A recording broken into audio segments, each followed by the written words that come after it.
संयुक्त राज्य अमेरिका का पहला राष्ट्रपति बनने के 14 वर्ष पश्चात ही दो राष्ट्रपतियों वाले कार्यकाल को वैधानिक रूप देने का भी प्रयास हुआ था। यानी जॉर्ज वॉशिंगटन ने जो परंपरा रखी थी, उस परंपरा को वैधानिक स्वरूप देने का प्रयास 1803 में प्रथम बार हुआ। 1824 और 26 में इसके बाद प्रयास किए गए।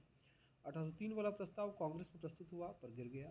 1824 और 26 वाले प्रस्ताव को सीनेट ने तो पास कर दिया। सीनेट यानी हमारे यहाँ की राज्यसभा के समान, पर हाउस ऑफ रिप्रेजेंटेटिव्स, जिसका हमारे यहाँ की लोकसभा के समान, जिसका कि असली महत्व होता है, उसमें ये प्रस्ताव गिर गए। अतः वैधानिक रूप इन्हें नहीं मिल पाया। 1875 में, जैसा कि पिछले वीडियो में मैंने उल्लेख किया था, हाउस ऑफ रिप्रेजेंटेटिव्स ने एक प्रस्ताव पास किया जिसमें कि 2 कार्यकाल वाली परंपरा को ही प्रोत्साहित करने की बात कही गई। पर इस प्रस्ताव ने एक राष्ट्रपति को तीसरे कार्यकाल के लिए भी लड़ने से वैधानिक तौर पर नहीं रोका।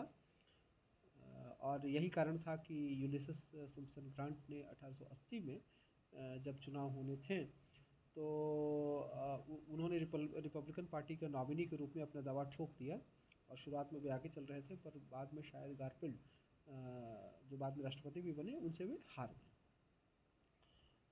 तो यदि वे नहीं हारते तो तीसरा राष्ट्रपति भी, पहले रिपब्लिकन पार्टी का नॉमिनी बनते हैं, और यदि उसमें भी जीत जाते चुनाव में तो तीसरा राष्ट्रपति बन जाते हैं। यानी लीगली वे बार्ड नहीं थे। फ्रैंकलिन डी रूजवेल्ट 1933 में राष्ट्रपति बने और अपनी मृत्यु, जो कि 1945 में उनकी मृत्यु हुई थी, उस समय तक वे राष्ट्रपति बने रहे।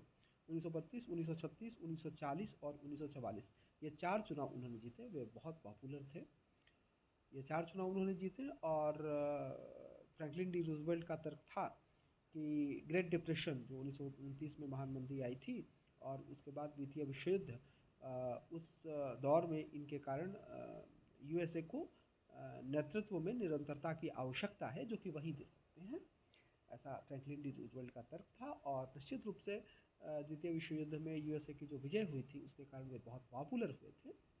1940 और 44 में वे डेमोक्रेट थे। याद रखा जाए कि फ्रैंकलिन डी रूजवेल्ट डेमोक्रेट थे, उनके विरोधी रिपब्लिकन थे। रिपब्लिकन्स ने 1940 और 44 में तर्क दिया कि जो 2 बार वाली जो परंपरा है उसे कायम रखा जाए। और फ्रैंकलिन डी रूजवेल्ट अपने तीसरे कार्यकाल या चौथे कार्यकाल के लिए नहीं लड़े। लेकिन डेमोक्रेट्स की चुनावी सफलता और फ्रैंकलिन डी रूजवेल्ट की अतिशय लोकप्रियता ने रिपब्लिकन को ऐसा करने से रोक दिया। 1946 में रिपब्लिकन सत्ता में आए और 1947 में